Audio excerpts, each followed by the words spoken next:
how's it going? This is John Matthew, and you're watching CineManiacs 24/7. Yeah, man, that's the channel dedicated to movies, music, physical media, books, video games, and pop culture. Today's Friday night. For the very first time, I've decided to actually, put on my cool look and have drinks and chips for a Friday night. I'm going to watch one of my most favorite movies of all time, a film that basically started my obsession with Porsche cars and also made me a fan of Charlie Sheen, the god Mr. Charlie Sheen. Of course, I'm talking about a movie that's called No Man's Land, one of my favorite films of all time. I hope you all like this film and somehow you also enjoy this whole film that I'm trying to watch and react over here. So, without any further delays, guys, let's go watch the film. So there we are, guys, and let's start watching No Man's Land. The Orion Pictures logo, the classic Orion Pictures logo.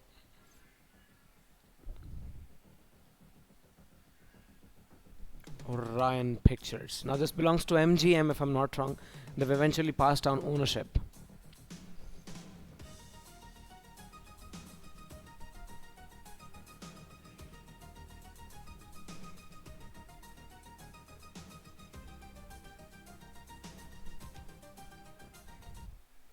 Do you know what I most like about this movie? The idea that it was a crime drama film and it still had a lot of atmosphere creation and it still had some sort of, eerie vibe to it. A vibe that is mostly present during the night scenes. You can actually feel the amount of, suspense and thrill they've added into the film with the way they filmed the night scenes. The day scenes look like just another movie from the 80s, but the night scenes are particularly far more, adrenaline pumping in the sense that most of the events of this movie keep happening at night itself. So, yeah.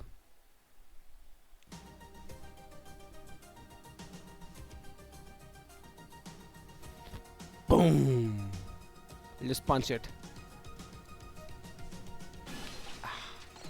No Man's Land.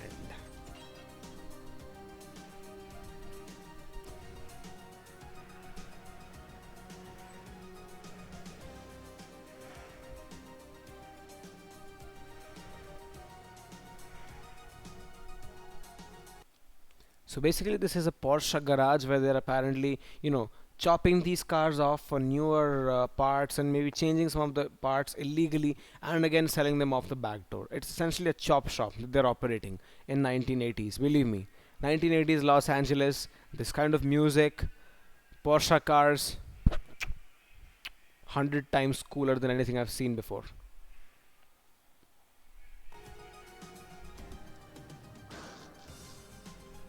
Made in Germany, Stuttgart reference.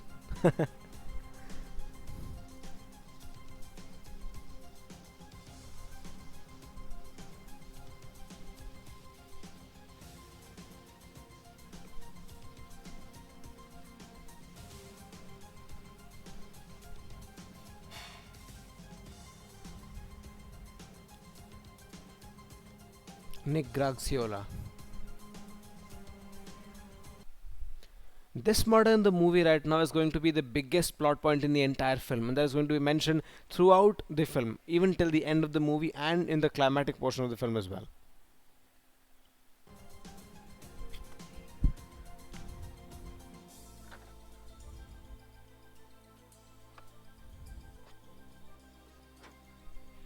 Oh, back then these manual cars were so damn hot. These manual cars were so good and so otherwise easy to operate and work on because you don't even have to use stuff like this. And the digital odometer thing is now a pain in the ass, believe me.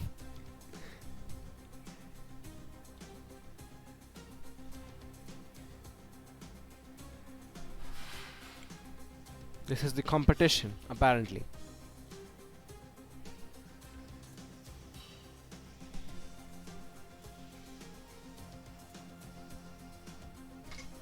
I like the POV shots here. These kind of POV shots in movies where they basically make the car and then they don't even show a person around. It's some sort of ASMR to me and it absolutely looks cool.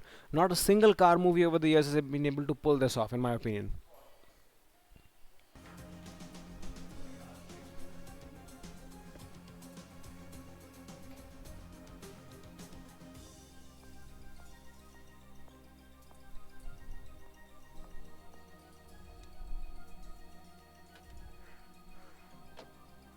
The ASMR shots are brilliant, as I mentioned.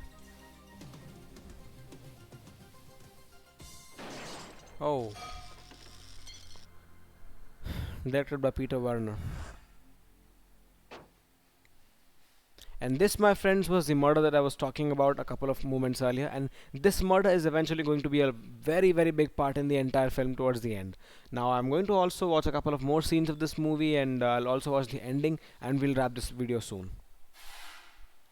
So, yeah, guys, I'm back again, and we're now going to watch another particular scene of this movie. Let's hope I watch this good. This is that part of the film where our hero meets up meeting the villain of the movie, and it's a cool scene. Of course, you can see the LA skyline from here. The LA skyline looks brilliant even after all these years to me. Especially, I saw it in the 1984 film The Terminator, where Arnold's character is basically looking at California, and it looks ironic because Arnold eventually ended up being the California's governor too. He became the governator, essentially what people call him there. So let's watch the scene. I like the slow camera movement. Absolutely slow camera movement.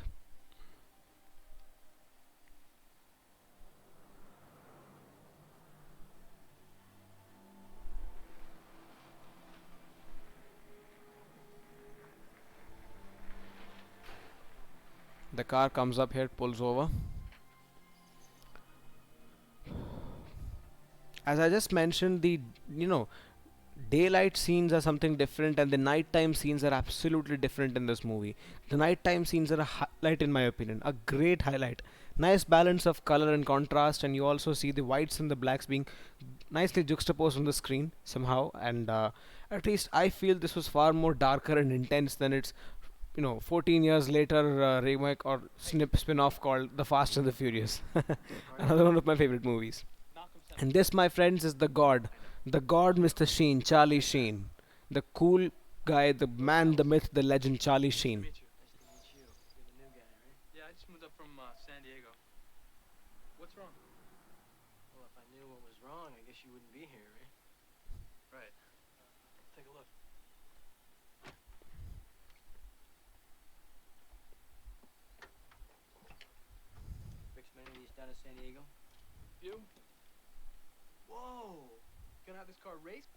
Can we take a moment and just appreciate the idea that Charlie Sheen is probably one of the most handsome men ever? Because I'm a straight guy and I'm still saying this. Yet Charlie Sheen simply happens to be one of the coolest guys I've ever seen. And it's funny that almost 16 years after the events of this movie, he ends up playing Charlie Harper, a character somewhat based on his real life, in the TV show Two and a Half Men, of which I have the TV review on my channel. You can check it out if you have to. And Charlie Sheen is a man who's been absolutely brilliant in terms of movies and TV shows as well. Two and a Half Men is a testament to his comic timing and the way he has been written. So grounded in reality and so Charlie Sheen, in my opinion. Let's watch the scene back again.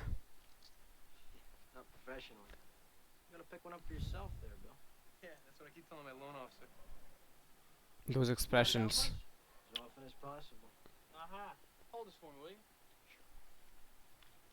I like that styling sense he has here. Gucci Armani suits and a rear wheel drive Porsche that has an engine in the front. Of course, because most of the Porsches at that point of time had their engines behind, that is in the rear. And rear wheel drive engines are a little difficult to operate on given that you have less space to basically work on. Anyway, this is the cool part about the film. The music is absolutely killer.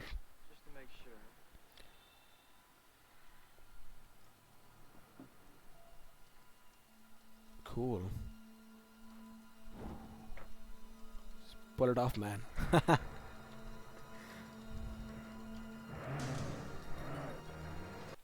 This is how the music of this particular film is. It starts low, takes you to a very high note, and drops suddenly. I guess it's some called as crescendo, or there is some other terminology for this particular thing in music, in American music, of course. You first start low, rise, and then fall. That's how most of the music in this movie goes. It's absolutely 80s, and very cool to watch.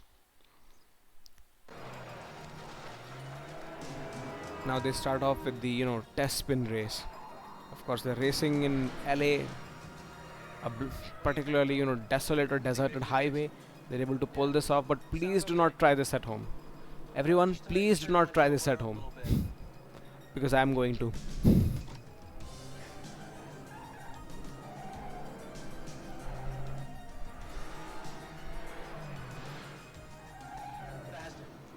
65. Oh, then there's plenty left, right?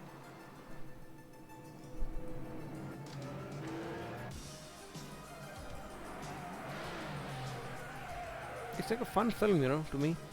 Considering that this is a movie that was made sometime in the 80s and they didn't really have CGI or any other computer generated technology back then, this scene looks shockingly grounded to me. I mean, I have seen a couple of movies where they've actually done this with a green screen and used special effects in order to fill up the movement of the cars and stuff like that. But this scene is absolutely practical effects, old school practical effects, and that's what makes this even more beautiful. A lot of the 80s movies that I remember used stunning amount of practical effects in order to make sure that they were actually, gripping and actually had a sense of fear in them. Even the 1974 flick Jaws, directed by Steven Spielberg, had some of the practical effects that still hold up to this date. Though Terminator, that is James Cameron's 1984 flick, had some amount of special effects in it, and it's stop motion, of course, but they looked much better than any of the Marvel movies that I see today. Period.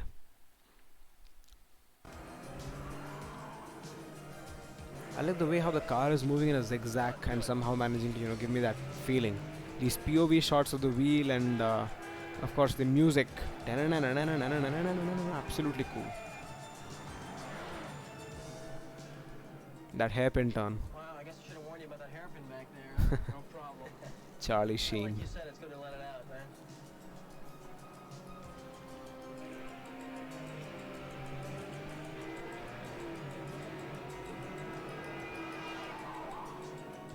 Keep going this way, kid.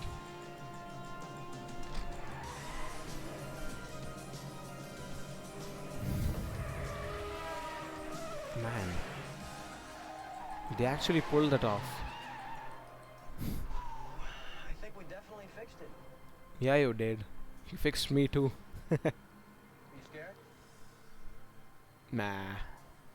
Me neither. These kind of guy movies are, let's say, absolutely absent from the current movie scene. And I still believe that we can have more of these. These guy movements where they look at each other, they have fun, they're probably driving around, doing all kinds of cool stuff together. This is something absent from many modern day movies. And I really feel they should bring them back in some way or the other. Now we'll go to the ending of the movie. I'm not going to, react on the entire film because copyright claims, my friends. That's the reason why. I'm going to react on the ending of the movie. It's a long video, so please hold on to your seats. Yeah, guys, so I'm back. To just give you some background about this particular scene, Benji's cover is blown. Now, Ted Varick, that is played by Charlie Sheen, he knows he's a cop and he's also going to come after him for all the shit that he's been doing for the entire course of the movie. And now he's trying to escape town in order to make sure that he somehow, evades all the crimes that he's been doing, and he also plans to kill Benji in some way because he knows that if he does not, Benji will eventually hold him. And this is the scene where he's coming back to his home, and his sister is also aware of the fact that he's a cop, and she's heartbroken because she feels that she, was cheated on, and he lied to her, and he was playing with her emotions and stuff like that. Pretty much what happened in the Fast and the Furious 2001.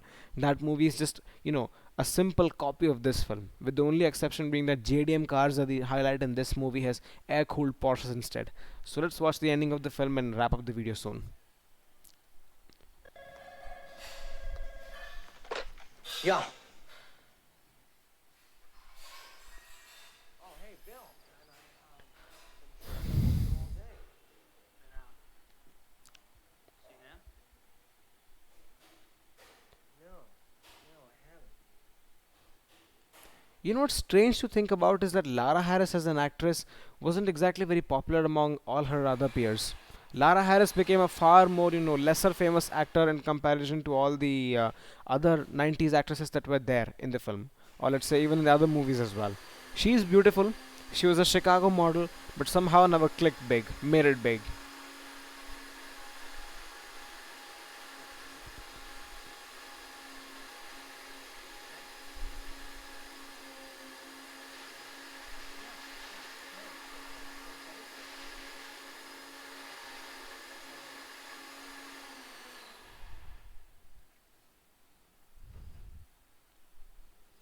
What's even more interesting is that Lara Harris apparently plays the younger sister of Charlie Sheen in this movie, whereas in reality, she's 3 years his senior.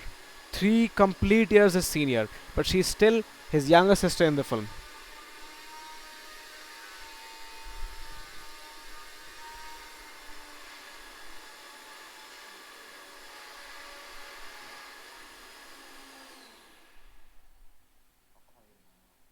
Man, I'm missing my drinks and chips. I don't have any.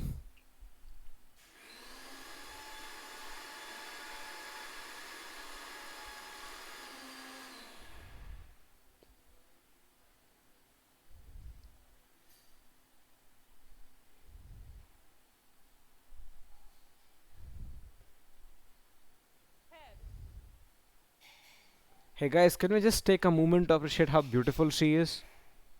She is. Very, very. Ah, she's a dream. She's really a dream.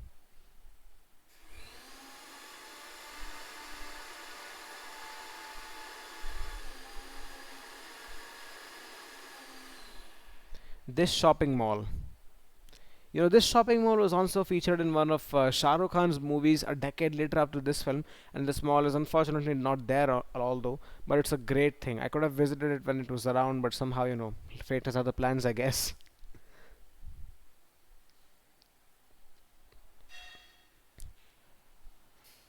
Oh my god.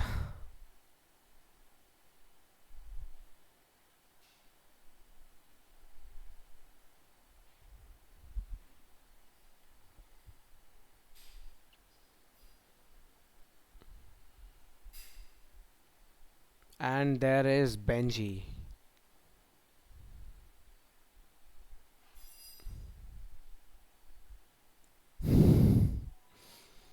Can we all just take a minute to actually appreciate the expressions that Charlie Sheen has had in this movie? He's made brilliant kind of expressions that are still, cool in my opinion. When I first saw this movie, I felt scared too, looking at him. He has a really, really good emotional range in the movie. I agree with that.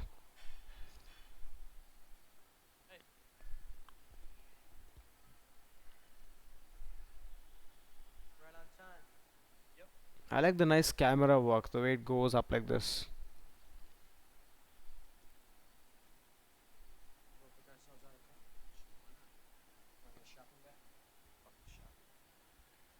Fuck the Fuck the shopping bag. Come on. This is where the movie is going to end, and that crescendo I was talking about, they're basically going to establish it here. This, and this. Rise, fall, and rise. It goes like that. How's your day been? Practical effects mastery. Kind of bizarre. Man. Saw a great 9/11 up there. Yeah? Man, it's got one of those car phones in it. You like car phones, don't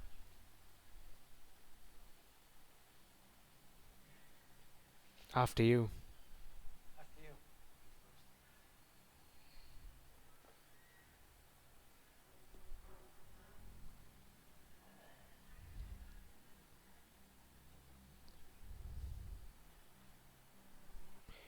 For a crime movie of this regard, and also looking at a nighttime scene during an 80s film, this film probably has one of the best nighttime scenes ever made for an 80s film.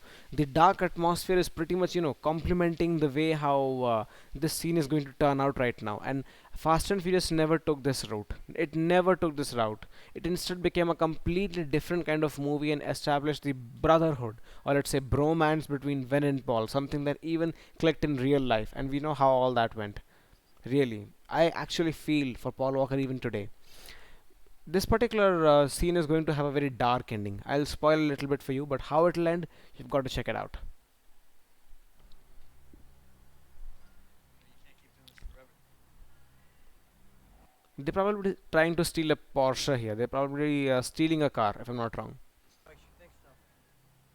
You get caught eventually. You go away. Fuck averages. Law of averages. Fuck averages. He's not going to jail. Of course, he's Charlie Sheen. Oh, here she is.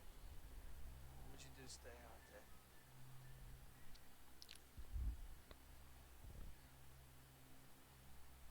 Do what I had to.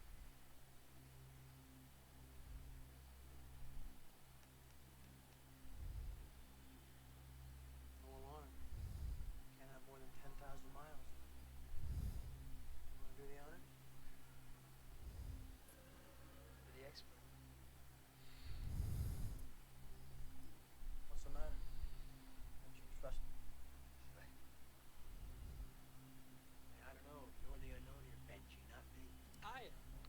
Oh. Who the fuck are you, Ted? So this is where he knows of his identity, and they're going to the final confrontation now.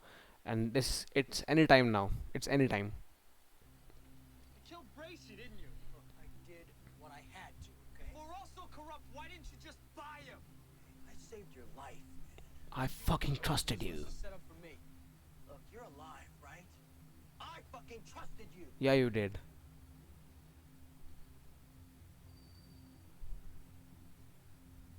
Nice balances of black and whites. I like the idea. Were.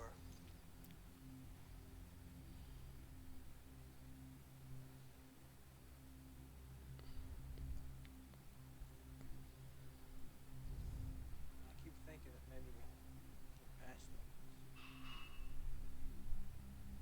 We can't, can we?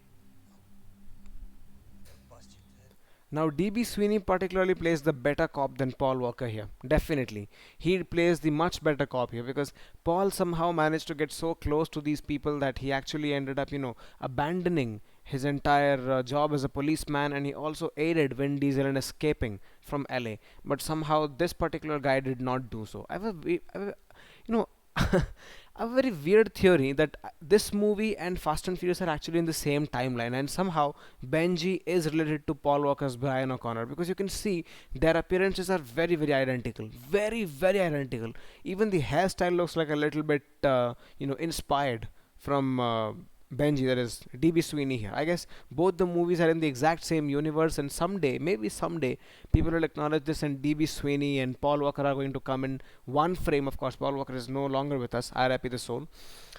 Probably this movie and the first Fast and Furious are in the exact same universe. I guess. You're busted. Now we're in for the surprise. I'm gonna walk away now. You're gonna stop me. Shoot me in the back. I love the bouquet in the background here. The bouquet is basically when background lights are blurred to an extent where they start appearing like small stars on the screen, and they actually make the screen look beautiful. And this is what they've done here, and it looks beautiful in my opinion.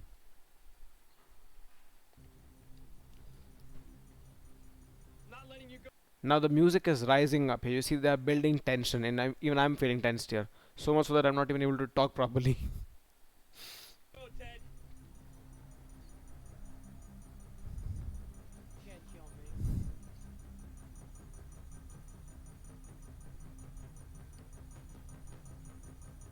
me. Oh, fuck you.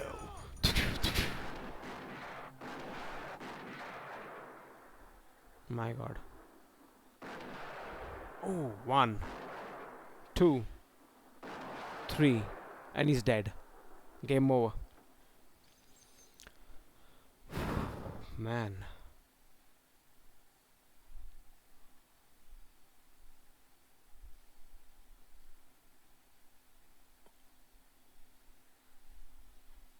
Okay, this here, my friends, was a little too far-fetched. It didn't really click well, but otherwise gets the job done. The scene was absolutely shocking in my opinion. I first saw this movie in 2021, and I still remember this scene was particularly the most shocking scene ever to have seen. I've seen many scenes like this, but this was the most shocking of them all.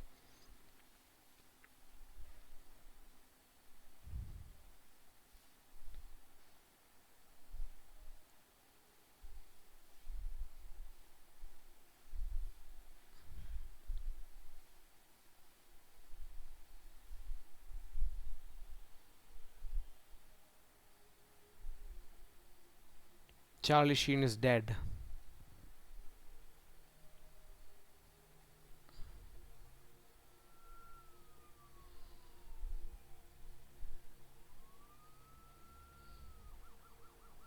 And the movie comes to an end with this. They basically will end it in a freeze frame right now. It's the freeze frame.